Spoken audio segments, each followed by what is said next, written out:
지난 시간에 거듭남의 비밀에 대해서 우리는 말씀을 상고하였습니다. 모든 악은 부패한 마음에서 나오기 때문에 거듭남은 그저 행실 하나 두 개를 바꾸는 것이 아니라 마음이 새롭게 되는 것이고 새 사람이 되는 것이라고 말씀을 나누었습니다. 이 거듭남은 사람이 육신이 씨앗이 필요하듯이 생명의 씨앗이 필요한데 그것은 말씀이라고 하였습니다. 따라서 하나님께 속한 자는 말씀을 듣는다고 요한복음 8장 47절에 말씀하고 있고, 믿음은 들음에서, 들음은 그리스도의 말씀으로 나온다고 로마서 10장 17절에 우리는 말씀하고 있는 것입니다. 우리는 이 거듭남의 과정과 원리를 오늘 히브리서 본문을 통해서 좀 더 분명하고 명확하게 알아감으로 말미암아 어떤 과정을 통해서 거듭남이 우리에게 주어졌는지, 또 이 거듭난 사람의 특권이 무엇인지 밝히 알고 그 은혜를, 특권을 사용하기를 원하는 것입니다. 목회자의 선생님이라고 하는 R.C. 스프롤 선생님께서 히브리서 강의를 하면서 이렇게 개론을 말씀하시는 것을 들었습니다. 만약에 내가 감옥에 간다면, 그리고 책 한 권을 가져갈 수 있다면 성경을 가져가겠다. 근데 성경은 66권으로 된 도서관인데 66권 중에서 한 권을 가져가라고 한다면 무엇을 가져갈 것 같습니까? 많은 사람들이, 또 많은 개신교도들은 로마서를 가장 사랑하지요. 그래서 로마서를 가져가지 않겠는가?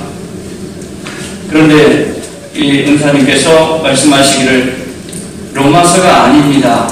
히브리서를 한 권만 가져갈 수 있다면 히브리서를 감옥에 가져가고 묵상하고 싶습니다. 왜 그렇습니까? 히브리서는 구약과 신약의 풍성함이 완전하게 들어있을 뿐만 아니라 예수 그리스도의 탁월하심과 아름다우심과 능력이 담겨있는 책이기 때문입니다. 오늘 히브리서의 말씀은 유대인들에게 주어진 말씀입니다. 따라서 우리가 좀 번거로우실지 모르겠지만 어떻게 구원이, 거듭남이 이루어졌는가, 우리의 문제이기 때문에 좀 번거롭게 시공을 초월해서 멀리 여러분을 인도하기를 원합니다.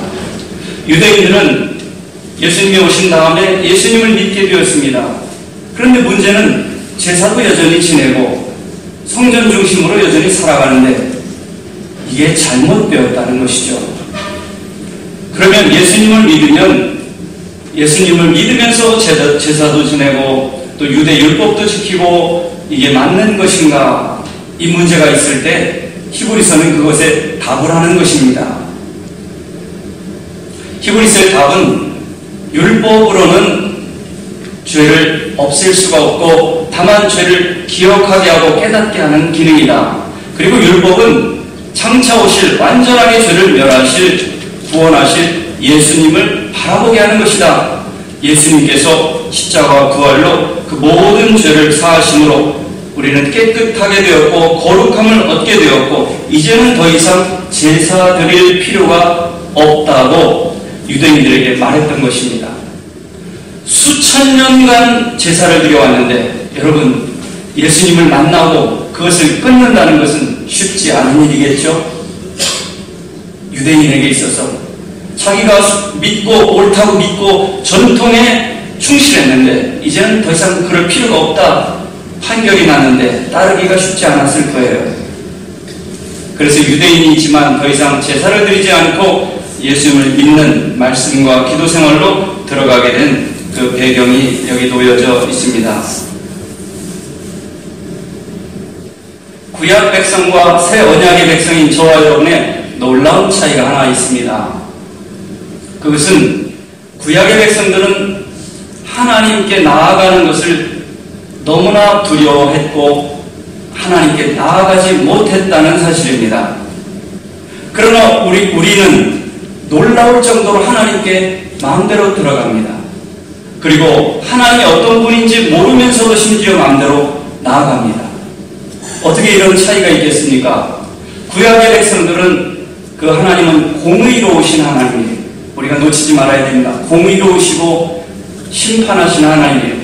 그렇기 때문에 하나님께 나가고 싶어도 하나님은 소멸하는 분이시기 때문에 하나님의 거룩하심에 죄인은 타버릴 수밖에 없어요. 멸망할 수밖에 없어요. 시내산에서 말씀을 받을 때에도 모세만 올라가 우리는 못 가겠다고 사람들이 다 겁을 먹었어요. 하나님은 두려우신 하나님이죠. 그리고 하나님의 임재가 있는 성막의 성소 안에 지성소에 아무도 들어갈 수가 없었습니다. 단 1년에 한 차례 대제사장만 두렵고 떨림으로 들어갔습니다. 그것도 대제사장도 만약에 죄가 있거나 믿음으로 들어가지 못하면 죽어요. 그렇기 때문에 옷에다가 방울을 달았어요. 딸랑딸랑 움직이는 소리가 없으면 줄로 끄잡아내야 돼요. 하나님의 거룩하심 앞에서 죽었기 때문입니다. 이 정도로 구약의 백성들은 하나님 앞에 나가는 게 불가능했습니다. 왜? 죄가 있기 때문입니다. 이 죄의 문제를 깊이 이해하지 않으면 우리는 십자가와 복음을 이해한다는 것은 거의 불가능에 가깝습니다. 피상적인 껍데기 그리스도인이 될 수밖에 없습니다. 그러나 오늘날 우리들은 하나님 앞에 나가는 걸 두려워하는 마음이 없어 보입니다. 그것은 값싼 은혜입니다. 우리가 하나님 앞에 진정으로 나아갈 때 하나님에 대한 두렵고 떨림과 경외감이 있어야 됩니다. 그러나 기쁨으로 감사로 나아가는 것입니다. 두려움과 떨림만 있는 것이 아니라 두렵고 떨리는 마음으로 나아가되 구원의 기쁨과 우리를 초대하신 하나님께 대한 감사와 기쁨으로 나가는 것이 바른 예배자의 자세가 되겠습니다. 구약에는 죄 문제를 해결하기 위해서 거룩하신 하나님께 나아가는 그 방법이 있었습니다. 그것이 레위기에 기록되어 있습니다. 레위기에는 5가지 제사가 기록되어 있는데 그 중에서도 죄 문제를 사하는 제사는 속죄제입니다. 속죄제. 이 속죄제의 특징은 반드시 피를 가지고 들어갈 수가 있습니다. 즉 번제물에서 동물의 피를 잡고 그 피를 받아가지고 성소에 들어가서 성소의 향단과 뿔과 휘장에 뿌리게 됩니다. 그리고 지성소에 들어갈 때도 반드시 피를 가지고 들어가서 언약궤 위에 뿌리게 됩니다. 즉 피를 가지지 않고는 하나님의 임재 가운데 나갈 수 없는 것이 속죄제입니다. 히브리서 9장 7절에는 피가 없이는 들어갈 수 없느니라. 히브리서 9장 22절에는 피 흘림이 없이는 죄사함이 없느니라. 이렇게 말씀하고 있습니다. 우리가 예수님의 십자가를 보혈이라고 합니다. 보혈의 공로, 피를 말하고 있는 것이죠. 그러면 이 피에 대해서 우리가 만진 것도 아니고 냄새 맡은 것도 아니니 구약의 제사로 우리가 들어가서 예수님의 십자가를 좀 더 정확하게 이해를 해야 되겠습니다. 구약의 속죄제를 어떻게 드렸는가? 먼저는 흠없고 점없는 희생 동물을 준비합니다. 특별히 준비해서 아주 1년 동안 정성껏 그 동물을 키웁니다. 가장 좋은 것으로, 가장 깨끗한 것으로. 그리고 대속죄일 1년에 한 번 7월 10일, 유대인의 날짜로 7월 10일 매일 드리는 제사도 있지만 부지중에 지은 백성의 죄를 정하기 위해서 대속죄일이라는 날을 정해서 대제사장이 하나님께 예배드리는 날입니다. 매일 드리는 속죄제의 예배는 이런 것입니다. 동물을 가지고 죄인이 성막에 가게 됩니다. 그러면 동물을 가지고 가면 제사장이 칼을 줍니다. 칼을 주기 전에 이 예배하는 사람은, 저와 여러분 같은 예배자는 그 사랑하는 자기가 키운 동물에게 두 손을 올려서 머리를 누르고 안수를 합니다. 그 안수의 의미는 나의 모든 죄와 허물과 저주가 이 짐승에게 전달, 내 대신 전달되기를 기도하는 마음으로 안수를 하게 됩니다. 이어서 제사장은 칼을 전해줍니다. 그 사람이 비위가 좋든 나쁘든 그 예배하러 온 사람은 그 짐승의 목을 찌릅니다. 피가 왈칵 쏟아져 나오고 피 냄새가 진동을 합니다. 비린내가 진동을 하죠. 그리고 예배자가 가죽을 벗깁니다. 그 짐승의 가죽을 벗깁니다. 이것은 그저 나무를 찌르는 것 같은 그런 것이 아니라 사람을 찌르는 것은 아니지만 짐승을 찌르게 되고 피를 흘리게 되고 그 가죽을 벗기는 일은 잔인한 것입니다. 무슨 뜻입니까? 죄가 하나님 앞에 잔인한 배역이라는 말이지요. 그리고 송아지 같은 경우는 각을 뜹니다. 24조각을 만드는 거죠. 염소 같은 경우는, 양 같은 경우는 12조각을 잘라냅니다. 고기를 잘라냅니다. 그리고 내장을 다 끄집어냅니다. 그리고 내장을 씻어냅니다. 우리의 심령과 감정과 느낌의 모든 더러운 것들, 허물들을 다 씻어내는 과정과 같은 것입니다.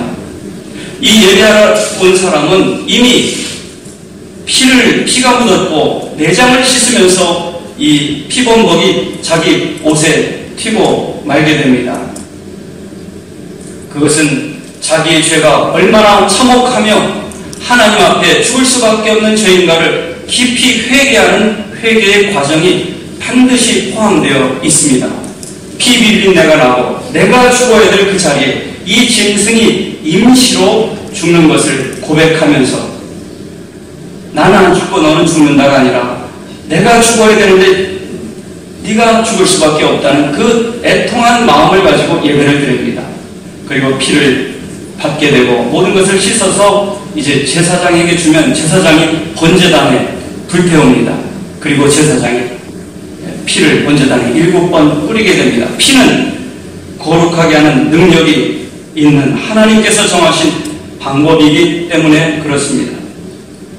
따라서 예배자의 마음은 두렵고 떨림이며 회개하며 자기의 짐승의 가죽을 벗길 뿐만 아니라 그 내장을 씻어내고, 내장은 영어로 bowels, 감정을 말합니다. 우리 감정을 하나님 앞에서 정결하게 씻어내는 과정을 거쳐서 심판하신 하나님, 소멸하신 하나님 앞에 나아가게 됩니다.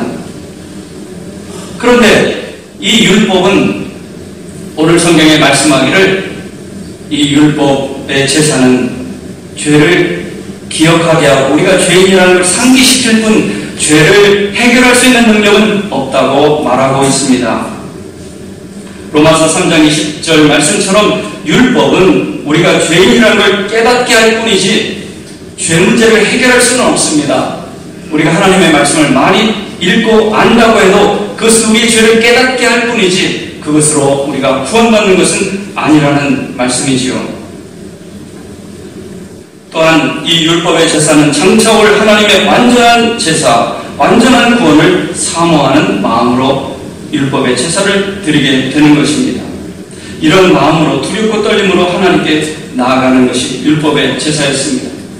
그러나 이 율법의 제사는 그림자라고 오늘 말하고 있습니다. 이 그림자의 실체는 바로 예수님의 십자가를 말씀하고 있는 것입니다.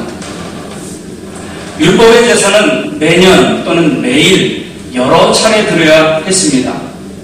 그러나 예수님의 십자가의 죽으심은 단 한 번으로 모든 죄사함이 이루어진 사건입니다. 율법의 제사는 동물의 피를 드려야 했습니다. 동물의 피로는 인간인 저와 여러분의 죄를 사할 수는 없고 우리가 죄인이라는 걸 고백하게 할 뿐이었습니다. 이 동물의 피로 인해서 자기가 죄인임을 고백하며 하나님께 나올 수 있는 길을 열어주었지만 그것은 완전한 길이 아니었습니다. 오늘 그래서 성경은 한 사람을 예비하셨다고 시편 40편 6절에서 8절을 인용하면서 말씀하고 있습니다. 우리 5절 말씀을 함께 읽겠습니다. 그러므로 주께서 세상 세상에 임하실 때 이르시되 하나님이 제사와 예물을 원하지 아니하시고 오직 나를 위하여 한 몸을 예비하셨도다. 여기서 나는 누구일까요? 나는 메시아 다윗의 후손 그리스도를 말하고 있습니다. 한 몸을 예비하였다는 것은 무슨 뜻입니까? 영원한 진리이신 로고스, 삼위일체 하나님인 성자 예수님이 몸을 입고 이 땅에 오시는 성육신을 말하고 있습니다. 요한복음 1장 14절에 말씀이 육신이 되어 우리 가운데 거하시는, 우리가 그 영광을 보니 아버지의 독생자의 영광이요 은혜와 진리가 충만하더라 말씀하고 있습니다. 나를 위해서 한 몸을 예비하셨다. 그것은 나를 참 제물로 이 땅에 보내시고 인간이 되게 하시는 하나님의 계획이었습니다. 그 몸을 예비하신 이유는 하나님의 뜻을 행하러 보내는 것이라고 7절과 9절에 말씀하고 있습니다. 9절 말씀을 보면 그 후에 말씀하시기를 보시옵소서 내가 하나님의 뜻을 행하러 왔나이다.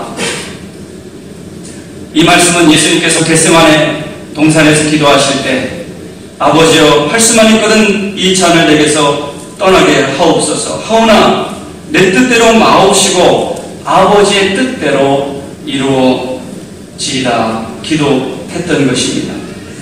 이 한 몸이 진리가 이 땅에 오셨고 하나님의 뜻을 행하러 이 땅에 오셨고 그 뜻은 수많은 제사가 아니라 이제는 완전한 제물, 죄 없으신 거룩하신 하나님의 아들 예수 그리스도께서 죄를 위해서 단번에 희생 제물이 되심으로 말미암아 인류를 구원하고자 하는 구원 계획이었습니다. 겟세마네 동산의 기도는 겟세마네 감람원, 즉 기름 올리브 짜는 곳이라는 뜻입니다. 우리가 하나님의 뜻을 이루기 위해서는 정말 올리브를 쥐어 짜듯이 기름이 나오듯이 거듭남과 자기가 죽어지는 그런 각고의 노력이 있지 않으면 하나님의 뜻을 이룰 수 없다는 것을 우리에게 상징적으로 말씀하고 있습니다. 10절에 말씀합니다. 그리스도의 몸을 단번에 들이심으로 말미암아 우리가 거룩함을 얻었노라. 구약의 제사로는 거룩함을 얻을 방법이 없었습니다. 그러나 이제 예수님의 단번에 드린 제사로 말미암아 거룩함을 믿는 자들이 얻게 되었던 것입니다. 오늘 성경의 예수님은 완전한 희생 제물일 뿐만 아니라 그 제사를 집행하는 대제사장이라고 말씀하고 있습니다. 성경은 말합니다. 내가 거룩하니 너희도 거룩하라. 오늘 말씀 10절을 기억하시기 바랍니다. 10절 같이 한번 읽겠습니다. 이 뜻을 따라 예수 그리스도의 몸을 단번에 들이심으로 말미암아 우리가 거룩함을 얻었노라. 이 뜻을 따라 무슨 뜻입니까? 완전한 희생제물을 위해서 한 사람을 예비하셨고 죄 없으신 예수님을 희생제물로 드리고자 하는 구원을 이루고자 하는 하나님의 뜻을 따라서 예수님께서 몸을 단번에 들이셨다 하는 것입니다. 그로 말미암아 우리가 무엇을 얻습니까? 거룩함을 얻습니다. 믿는 성도들에게 거룩하라 말한 것은 이미 우리 안에 거룩함이 있기 때문입니다. 여러분, 화초가 있기 때문에 화초를 키우는 것이죠. 화초를 선물로 받았기 때문에 화초를 키우는 것이죠. 하나님께서 우리에게 거룩함을 주셨기 때문에 우리가 거룩한 것이에요. 거룩함을 선물로 받았습니다. 예수님을 믿는 자는 거룩함을 받았습니다. 따라서 그 거룩함을 키워가야 되겠습니다. 어떻게 거룩함을 키워갑니까? 디모데전서 4장 5절은 말씀과 기도로 거룩하여지니라. 말씀과 기도로 우리의 속사람을 날마다 깨끗하게 함으로 거기에서 기쁨과 사랑과 정결함의 능력이 흘러나오게 되는 것입니다. 이제는 더 이상 제사를 드릴 필요가 없게 되었습니다. 우리 예수님께서 영원한 제사를 죄를 위해서, 속죄제를 위해서 드리시고 하나님 우편에 앉아 계시기 때문입니다. 어떻게 계신다고요? 하나님 우편에 앉아 계신다. 무슨 뜻입니까? 이미 다 이루었다는 뜻입니다. 장수가 싸움에서 상대를 완전히 물리치고 이제는 앉아 있다는 뜻입니다. 창세기 3장 15절에 여자의 후손이 뱀의 머리를 밟겠다고 한 것처럼 예수님께서는 하나님 보좌 우편에서 앉아 계셔서 이미 사단을 멸하시고 승리하시고 이 땅을 다스리고 지배하시는 것을 보게 됩니다. 언제까지 다스리고 지배합니까? 13절을 읽겠습니다. 그 위에 자기 원수들을 자기 발등상이 되게 하실 때까지 기다리시나니, 즉 원수를 발로 밟고 있을 때까지. 하나님께서 이 땅을 완성하실 때 원수들을 발로 밟고 계시다는 겁니다.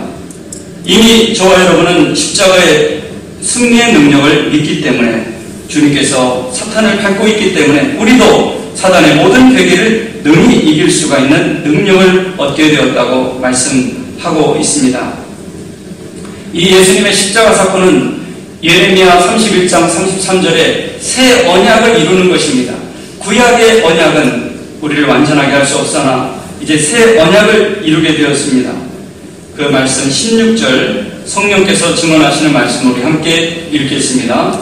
주께서 이르시되 그날부로는 그들과 맺을 언약이 이것이라 하시고 내 법을 그의 마음속 구해야 그의 생각에 나가겠다. 네, 이제 영혼이 온전케 하시고 거룩함을 입은 백성들에게 하나님의 말씀을, 하나님의 법을 어디에 둡니까? 마음에 둡니다. 생각에 기록합니다.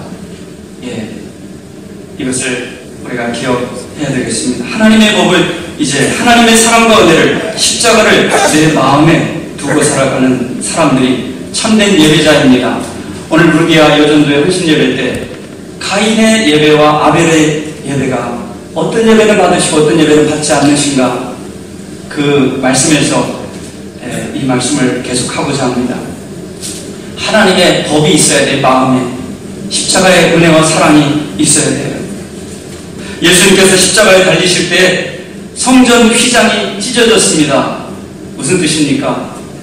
이 제사장은 성소에 들어갈 때 피가 있고 또 두 번째 지성소에 들어갈 때 피를 가지고 들어가야 되는 것처럼 예수님께서 성소에 들어갈 때 이 땅에서 십자가의 피를 흘리셨고 그 피를 가지고 하늘 지성소, 이 땅의 성막이 아니라 하늘 지성소, 하나님 보좌 앞에 나아갈 때 피를 가지고 나아가게 된 것이고, 예수님께서 죽으실 때 성전 휘장이 찢어졌습니다. 이 휘장은 무엇을 뜻합니까? 20절을 함께 읽겠습니다. 20절입니다. 그 길은 우리를 위하여 휘장 가운데로 열어놓으신 새로운 길이 살 길이요 휘장은 곧 그의 육체니라. 이 휘장은 하나님께 나아갈 수 없도록 막아놓은 것입니다. 그런데 이 휘장은 예수님의 몸이라고 했습니다. 예수님께서 십자가에 달리셔서 살이 찢겼을 때, 죽으셨을 때 휘장이 찢어졌습니다. 이것은 하나님과 우리 사이에 지성소로 가는 길, 하나님 나라에 가는 길이 막혔는데 그 막힌 길이, 막힌 담이 헐어진 것을 의미합니다. 그래서 믿는 자에게는 휘장 가운데 열어놓으신 새로운 살 길이 열렸다고 오늘 성경은 우리에게 말씀하고 있습니다. 예수님의 십자가는 하나님과 우리 사이에 막힌 담을 헐어놓으셨습니다. 이제는 구약 성도들이 하나님께 가지도 못했던 사람들이 이제는 무제한으로 하나님께 나아갈 수 있는, 지성소로 나아갈 수 있는 그 열린 문으로, 열린 길로 저와 여러분이 다닐 수 있게 되었다는 것입니다. 담대함으로 하나님의 성소에 들어갈 담력을 얻게 된 것입니다. 19절 말씀 함께 읽겠습니다. 그러므로 형제들아 우리가 예수의 피를 힘입어 성소에 들어갈 담력을 얻었나니, 동물의 피가 아니라 이제는 완전하신 하나님의 아들의 보혈로, 그 보혈의 홍로를 힘입어 하나님의 지성소에 언제나 들어갈 수가 있게 된 것입니다. 이것이 거듭난 사람이 하나님과 인격적으로 만나고 하나님과 가족이 되어서 하나님의 뜻대로 살아가는 참된 인간의 모습을 말하고 있습니다. 담대함을 가지시기 바랍니다. 이 땅에 무한을 사모하지만 유한하게 죽을 수밖에 없는 인간에게는 세 가지 감정이 있습니다. 첫째는 이 땅의 것에 대한 두려움이 있습니다. 두 번째는 막연한 영생, 내세에 대한 불안이 있습니다. 이 불안과 두려움 사이에, 유한과 무한 사이에 인간은 영원을 사모하는 갈망이 있습니다. 그것이 믿음이지요. 그러나 이제 믿는 자에게는 성경에 365회나 말하고 있듯이 두려워하지 말라. 담대하시기 바랍니다. 두려워하지 말라. 하나님께 나아가는 자는 담대함으로 나아가라고 말씀하고 있는 것입니다. 십자가 앞으로 담대히 나아가시기 바랍니다. 존 번연의 철로 역정에 절망으로 고뇌하는 한 사람이 나옵니다. 그 사람에게 하나님께서 이렇게 말씀합니다. 너는 왜 내가 너를 구원하지 못한다고 확실히 믿고 있느냐? 책망합니다. 절망하는 사람은 예수님에 대한 모독입니다. 예수님이 나를 구원하지 못한다는 믿음을 가지고 있는 겁니다. 그게 절망입니다. 절망은 모독입니다. 하나님을 모독하는 것입니다. 하나님은 어느 사람이라도 절망에서 일으켜 세울 수 있기 때문입니다. 그러면서 절망하는 사람에게 또한 말합니다. 나는 너를 보지 않고 예수 그리스도를 바라보고 너를 용납하노라. 주님은 우리의 모습을 보는 게 아니라 우리의 믿음을 보는 거예요. 우리 안에 있는 십자가를 보는 거예요. 우리 안에 있는 예수 그리스도의 보혈의 은총을 바라보는 겁니다. 그 핏뿌림이 여러분의 심령에 있기를 주님의 이름으로 축원합니다. 우리는 예수님의 피를 힘입어 지성소에 열린 길을 담대하게 나아가는 것입니다. 이렇게 하나님을 만난 사람을 구별할 수 있는 방법이 있습니다. 그것은 그 사람의 마음에 감사와